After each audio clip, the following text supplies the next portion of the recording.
नमस्कार बच्चों, स्वागत है आपका हमारे YouTube चैनल अभी स्टडी पॉइंट पे। तो आज के इस क्लास में हम पढ़ाने वाले हैं क्लास 12th के सब्जेक्ट जियोग्राफी के अध्याय 1 का शुरू से अंत तक पूरी थ्योरी को 60 पढ़ेंगे। इस अध्याय के सभी महत्वपूर्ण टॉपिक्स को आसान भाषा और उदाहरणों के माध्यम से समझेंगे, ताकि बिहार बोर्ड परीक्षा में किसी भी प्रकार का प्रश्न आए तो आप उसे आत्मविश्वास के साथ उत्तर लिख कर आ सके। इस वीडियो में हम केवल परिभाषाएं ही नहीं, बल्कि उनके अर्थ, विशेषताएं और परीक्षा की दृष्टि से महत्वपूर्ण बिंदुओं पर भी अध्ययन करेंगे। इसलिए पूरी क्लास को ध्यान से देखें और बीच बीच में कॉपी में नोट्स भी बनाते रहें। तो आइए समय को बिना गवाए क्लास को शुरू करते हैं। तो पहला चैप्टर है मानव भूगोल, प्रकृति एवं विषय क्षेत्र। इसके परिचय को पहले देखेंगे। परिचय है मानव भूगोल। भूगोल की वह शाखा है जो मानव और उसके पर्यावरण के बीच संबंधों का अध्ययन कराती है। ठीक है, यह बताती है कि मनुष्य अपने भौतिक पर्यावरण से किस प्रकार प्रभावित होता है और उसे किस प्रकार प्रभावित करता है। यानी मानव भूगोल वह है, भूगोल की वह शाखा है जो मानव को पर्यावरण के बीच और मानव के बीच के संबंध को बताता है। ठीक है, आगे चलते हैं। आगे है मानव भूगोल की परिभाषाएं क्या क्या है, देखिए। फ्रेडरिक रैटजेल के अनुसार मानव भूगोल मनुष्य के समाजों और पृथ्वी के सतह के बीच संबंधों का संश्लेषणात्मक अध्ययन कराता है। यानी फ्रेडरिक रैटजेल जो वैज्ञानिक है, उनके अनुसार मानव भूगोल मनुष्य के समाजों और पृथ्वी की सतह के बीच संबंधों का क्या कराता है, संश्लेषणात्मक अध्ययन कराता है। ठीक है, आगे है एलन सी सैंपल के अनुसार मानव भूगोल स्थिर मनुष्य और अस्थिर मनुष्य और अस्थिर पृथ्वी के बीच परिवर्तनशील संबंधों का अध्ययन कराता है। किसके अनुसार? एलन सी सैंपल के अनुसार। ठीक है, आगे है पॉल विडाल डी ला ब्लास के अनुसार मानव भूगोल पृथ्वी और मनुष्य के बीच अधिक सौहार्दपूर्ण संबंधों की धारणा प्रदान करता है। तो आगे चलते हैं। सब परिभाषा को याद रखिए, कौन क्या कहा था। आगे है मानव भूगोल की प्रकृति कैसा है। मानव भूगोल की प्रकृति अंतर अनुशासनात्मक है, अर्थात यह कई विषयों से जुड़ी है, जैसे समाजशास्त्र, अर्थशास्त्र, इतिहास, राजनीतिक विज्ञान आदि से जुड़ी है। कौन? मानव भूगोल के अंदर सभी से जुड़ी है, सभी की जानकारी देता है। ठीक है, आगे मानव भूगोल को 3 मूल विषय वस्तुओं का अध्ययन करा। मानव भूगोल 3 मूल विषय वस्तुओं का अध्ययन कराती है, जिसमें पहला है स्थान, दूसरा है प्रदेश, तीसरा है मानव पर्यावरण संबंध। स्थान में आ जाता है, विभिन्न स्थानों की विशेषताएं बताती है कि वो कौन से स्थान पर कितना उपज होता है, क्या क्या विशेषताएं है वहाँ, ये सब बताती है। ठीक है, दूसरा है प्रदेश। प्रदेश यानी किसी क्षेत्र की समानताएं और अंतर बताती है कि उस क्षेत्र में क्या क्या अंतर है और क्या क्या समानताएं हैं। ठीक है, आगे है मानव पर्यावरण संबंध। मानव और प्रकृति की अंतःक्रिया, यानी मानव और पर्यावरण के बीच में क्या संबंध है, ये दिखाता है। क्योंकि मानव के नाम प्रकृति किसी काम का नहीं है। मानव है तो प्रकृति के बचा के रखता है। ठीक है, और समाप्ति भी करता है। आगे चलते हैं।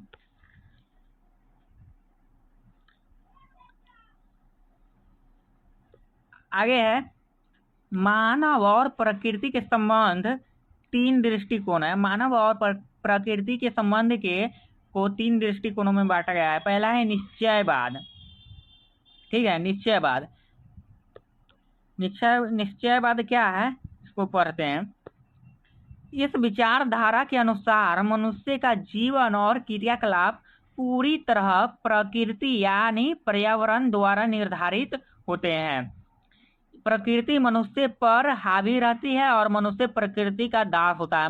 प्रकृति मनुष्य पर हावी रहती है। जब तक प्रकृति नहीं रहेगी ना, मनुष्य किसी काम का नहीं है, ठीक है। इसलिए मनुष्य को प्रकृति का कदर करना चाहिए। आगे है प्रमुख समर्थक Friedrich Ratzel, Ellen Semple, Huntington, इस सब के अनुसार ये सब ने प्रकृति का समर्थन किया है कि प्रकृति मनुष्य प्रकृति का दास है, प्रकृति मनुष्य पर हावी रहती है, ठीक है। उदाहरण के लिए मैदानी भागों में कृषि, मरुस्थल में खानाबदोश जीवन, पर्वतीय क्षेत्रों में पशुपालन, ये सब किसके द्वारा संभव होता है? प्रकृति के द्वारा ही तो संभव होता है ना। आगे चलते हैं। आगे है संभववाद। संभववाद क्या है, इस सब कॉपी में नोट कर लीजिएगा, ठीक है। संभववाद क्या है?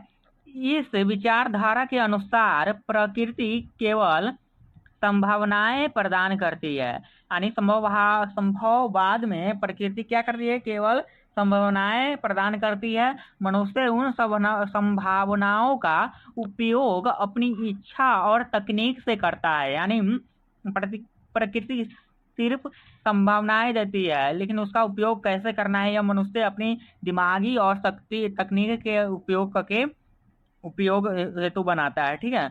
मनुष्य प्रकृति का स्वामी होता है। प्रकृति का स्वामी कौन होता है? मनुष्य होता है।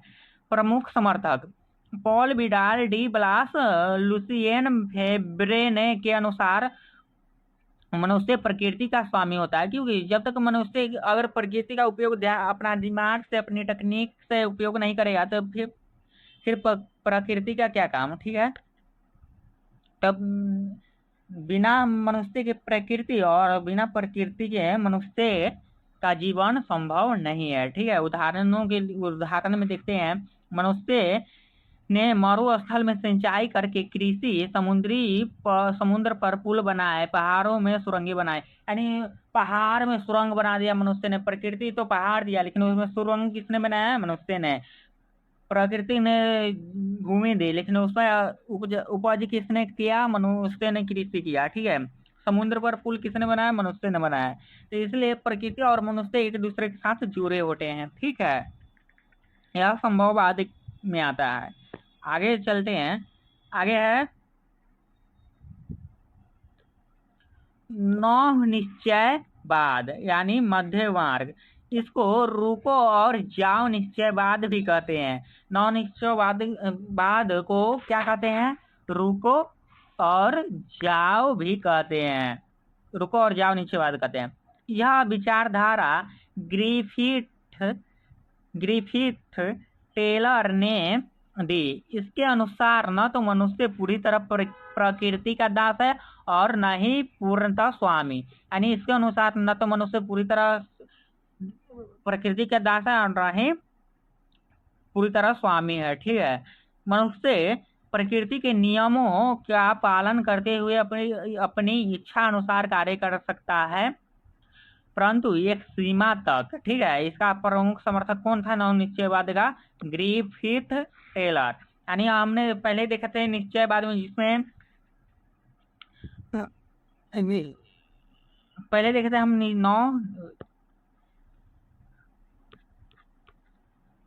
मानव और प्रकृति के संबंध के 3 दृष्टिकोण है नौ निश्चयवाद, ठीक है।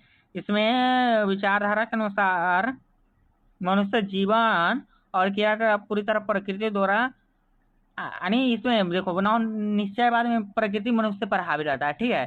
संभववाद में मनुष्य प्रकृति पर हावी रहता है, और नौ निश्चयवाद में दोनों एक दूसरे के बिना कुछ नहीं है, दोनों उसका समान। मनुष्य नहीं तो पूर्ण तरह प्रकृति का स्वामी होता है और नहीं प्रकृति का दास होता है, ठीक है। इतना ही है, ये सब समझ लीजिएगा, लिख लीजिएगा, नोट कर लीजिएगा कॉपी में। आगे है मानव प्रकृति अंतःक्रिया क्या है? मनुष्य और प्रकृति एक दूसरे को प्रभावित करते हैं। इस संबंध को दो दृष्टिकोणों में बांटा गया है। पहला है प्रकृति का मानकीकरण। मनुष्य ने प्रकृति को अपनी आवश्यकता अनुसार बदला है। इसका मानना है कि मनुष्य ने अपनी प्रकृति को अपनी आवश्यकता अनुसार उपयोग में लिया है, बदला है। ठीक है, खेत बनाए, नहरें खोदी, शहर बसाए, सुरंगें बनाई, सब क्या मनुष्य ने किया है। ठीक है, आगे है दूसरा दृष्टिकोण है मानव का प्रकृतिकरण।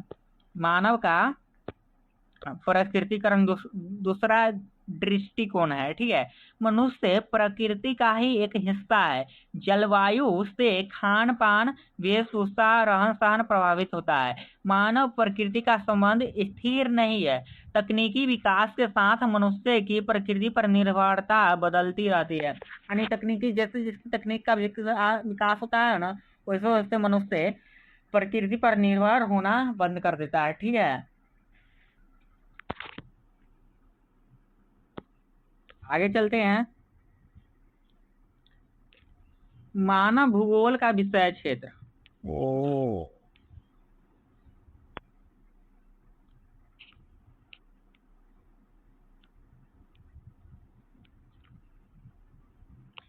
आगे है मानव भूगोल का विषय क्षेत्र क्या क्या है। जनसंख्या, पहला जनसंख्या और अधिवास। जनसंख्या कहाँ रहती है, क्यों रहती है, कितनी रहती है, घनी है और कितनी घनी है, और मानव बस्तियां किस प्रकार विकसित होती है, ये सब किस में आता है, जनसंख्या और अधिवास में आता है। मानव जनसंख्या कहाँ रहती है, क्यों रहती है, कितनी घनी है और मानव बस्तियां किस प्रकार की है, ये सब मानव जनसंख्या और अधिवास में आता है। ठीक है, दूसरा है संसाधन और विकास। मनुष्य प्राकृतिक संसाधनों का उपयोग करके आर्थिक गतिविधियां करता है। कृषि, उद्योग, व्यापार आदि सब कथी में आता है, संसाधन और विकास में आता है। ठीक है, आगे सांस्कृतिक भूगोल। विभिन्न क्षेत्रों में मानव संस्कृतियां, धर्म, भाषाएं और परंपराएं कैसे विकसित होती है, इसके बारे में किसमें दिया गया है, सांस्कृतिक भूगोल में। ठीक है, आगे है राजनीतिक भूगोल में क्या है, देश की सीमाएं, राजनीतिक संगठन और भौगोलिक कारकों का राजनीतिक प्रभाव। भौगोलिक कारकों का राजनीतिक प्रभाव क्या पड़ा, ये सब राजनीतिक भूगोल है। ठीक है,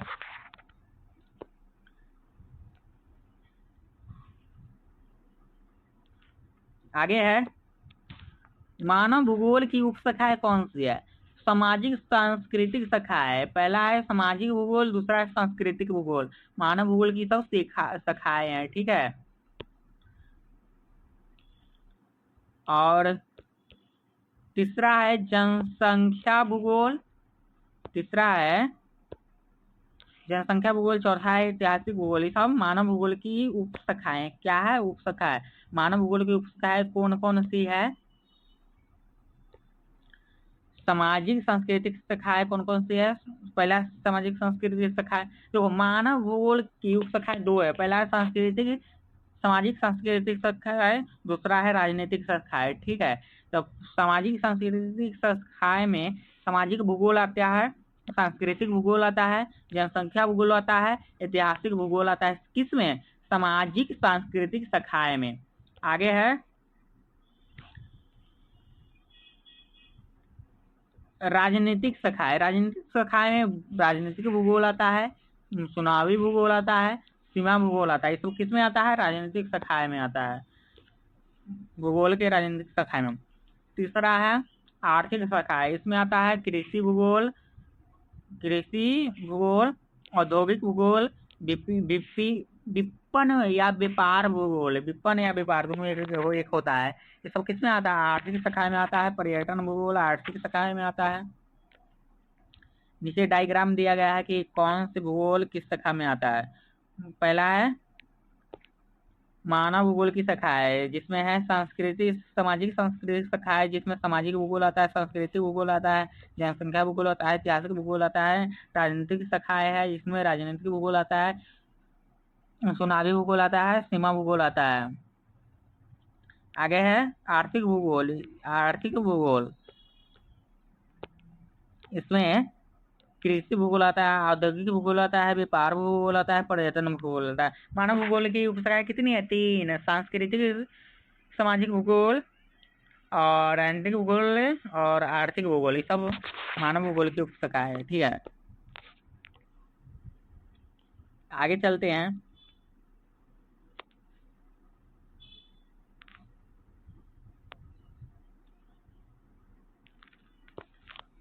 आगे मानव भूगोल का अन्य विषय से संबंध क्या है?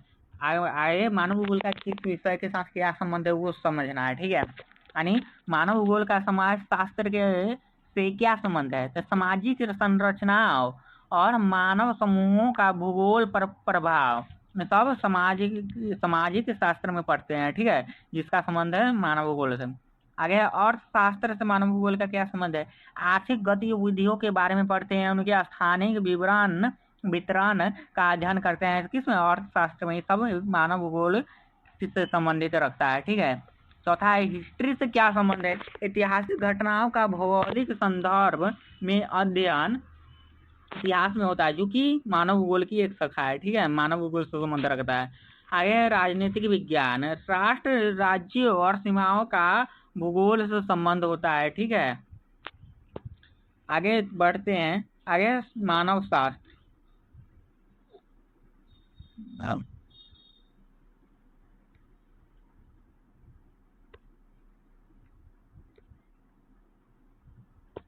मानव शास्त्र में है मानव जातियों और उनकी संस्कृतियों का स्थानिक वितरण। ठीक है, ये सब किसमें आता है? मानव शास्त्र में आता है, जो कि मानव भूगोल से संबंधित है। आगे पढ़ते हैं। आगे मानवीकरण के नए दृष्टिकोण क्या है? पहला है कल्याण सुखवादी दृष्टिकोण। भूगोल को मानव कल्याण से जोड़ना, गरीबी, असमानता और सामाजिक न्याय जैसे मुद्दों का अध्ययन कराना कल्याणी सुखवादी दृष्टिकोण में आता है, जो कि मानवीकरण के नए दृष्टिकोण है। ठीक है, आगे है आमूल दृष्टिकोण। मार्क्सवादी विचारधारा से प्रेरित असमान विकास, वर्ग संघर्ष और शोषण का भौगोलिक विश्लेषण, ये सब किसमें आता है? आमूल दृष्टिकोण में आता है। आगे है मानवतावादी दृष्टिकोण। व्यक्ति के अनुभवों, भावनाओं और मूल्यों को भूगोल के अध्ययन में महत्व देना, ये सब क्या है? मानवतावादी दृष्टिकोण है। आगे व्यवहारवादी दृष्टिकोण। मनुष्य के व्यवहार और उनके निर्णय लेने की प्रक्रिया का स्थानिक संदर्भ में अध्ययन करना व्यवहारिक दृष्टिकोण कहलाता है। ठीक है, अगली टॉपिक पर बढ़ते हैं। आगे है भौतिक भूगोल बनाम मानव भूगोल। यानी भौतिक भूगोल और मानव भूगोल में क्या अंतर है? तो भौतिक भूगोल और मानव भूगोल में देखेंगे। भौतिक भूगोल में होता है प्राकृतिक तत्व जैसे कि नदी, पर्वत, जलवायु, जबकि मानव भूगोल में होता है मानव गतिविधियां और समाज। मानव की गतिविधि क्या है, समाज में कैसा रोल लगाया है, ये सब आता है मानव भूगोल में। और भौतिक भूगोल में पृथ्वी की भौतिक संरचना के होता है, जबकि मानव भूगोल में मानव पर्यावरण संबंध के बारे में बताया जाता है मानव भूगोल में। आगे है भौतिक भूगोल में जलवायु विज्ञान, भू आकृति का विज्ञान, यानी जलवायु के बारे में जानते हैं, भू आकृति के बारे में समझते हैं भौतिक भूगोल में। जबकि मानव भूगोल में जनसंख्या, आर्थिक भूगोल के बारे में समझते हैं, कितनी जनसंख्या है, आर्थिक स्थिति कैसी है, उस सब के बारे में समझते हैं मानव भूगोल में। भौतिक भूगोल में प्रकृति केंद्रित होती है, यानी प्रकृति के सबसे ऊपर होता है, जो कि मानव भूगोल में मानव को केंद्र में रखा गया है। ठीक है, भौतिक भूगोल में भूकंप, ज्वालामुखी, मौसम आते हैं। ठीक है, मानव भूगोल में जनसंख्या द्वंद क्या है? जनसंख्या वृद्धि और प्रवास संस्कृति सब आता है मानव भूगोल में। ठीक है, आगे के अगले टॉपिक की ओर बढ़ते हैं, जो कि है इसमें महत्वपूर्ण शब्दावली है। क्या क्या पढ़े हैं, किसमें कौन कौन से टॉपिक हम पढ़े हैं और किसमें क्या क्या है, इस सब के एक साथ रिवीजन कर लेते हैं। पहले महत्वपूर्ण शब्दावली में आ जाएगा, शब्द में हो जाएगा निश्चयवाद पढ़े थे, जिसमें प्रकृति मनुष्य को निर्धारित करती है, मनुष्य प्रकृति का दास, यानी निश्चयवाद में कहा गया है कि प्रकृति मनुष्य को निर्धारित करती है, मनुष्य कैसे जिएगा, क्या खाएगा, ये सब प्रकृति निर्धारित करती है, और मनुष्य प्रकृति का दास है। किसमें कहा गया था? निश्चयवाद में। संभववाद में क्या कहा गया है? प्रकृति संभावनाएं देती है, मनुष्य चुनाव करता है, मनुष्य प्रकृति का स्वामी। इसमें यानी संभववाद में कहा गया है कि मनुष्य भले प्रकृति केवल संभावनाएं देती है, उसका उपयोग क्या कैसे करना है सब मनुष्य अपना दिमाग लगा के उपयोग करता है, इसीलिए मनुष्य प्रकृति का स्वामी होता है। संभववाद में कहा गया है, ये सब याद रखिएगा। नौ निश्चयवाद में क्या कहा गया है? मध्यम मार्ग ग्रिफिथ टेलर द्वारा दिया गया है, रुको और जाओ निश्चयवाद। इसमें प्रकृति और मानव को एक दूसरे के संपूरक माना गया है, ठीक है। आगे क्या पढ़े थे? अंतरा अनुक शासनात्मक, यह शब्द क्या है? तो यह है कई विषयों से जुड़ा हुआ विषय है, कौन कौन सा भूगोल है, इस सब के बारे में जाने हैं, ठीक है। आगे है प्रकृति का मानवीकरण, यानी प्रकृति मनुष्य ने प्रकृति को अपनी जरूरत के अनुसार बदला, यानी प्रकृति का मानवीकरण कैसे हुआ है, इस सब के बारे में पढ़े हैं। तीसरा है, आगे है मानव का प्राकृतिककरण क्या है? मनुष्य प्रकृति का ही हिस्सा है, प्रकृति से ही प्रभावित होता है, ये सब पढ़े हैं, जिसमें जो आता है मानव का प्राकृतिकरण के अंदर, ठीक है। संश्लेषणात्मक में आता है कई तत्वों को एक साथ जोड़कर अध्ययन करना क्या कहलाता है? संश्लेषणात्मक अध्ययन कहलाता है, ठीक है। तो ज्योग्राफी के एक चैप्टर 1 को पूरी तरह हम लोग पढ़ चुके हैं, ठीक है। इसका थ्योरी कंप्लीट हो चुका है, तो जब पूरा चैप्टर कंप्लीट हो जाएगा तब हम लाएंगे इसका सब्जेक्टिव क्वेश्चन आंसर कराएंगे, और सब्जेक्टिव का अलग क्लास कराएंगे और ऑब्जेक्टिव का अलग क्लास कराएंगे। तो आप लोग चैनल को सब्सक्राइब कर लीजिएगा और वीडियो को लाइक कर दीजिएगा और कमेंट कर दीजिएगा कि अगली कौन सा विषय चाहिए, कौन सा विषय का वीडियो चाहिए। तो फिलहाल के लिए बाय बाय, टेक केयर, और दोस्तों में जरूर शेयर कीजिएगा, नोट्स भी बना लीजिएगा, और वीडियो को ना समझ में आए तो दोबारा से रिवीजन कर लीजिएगा, पढ़ लीजिएगा, ठीक है। तब तक के लिए बाय बाय, टेक केयर, मिलते हैं अगले वीडियो में।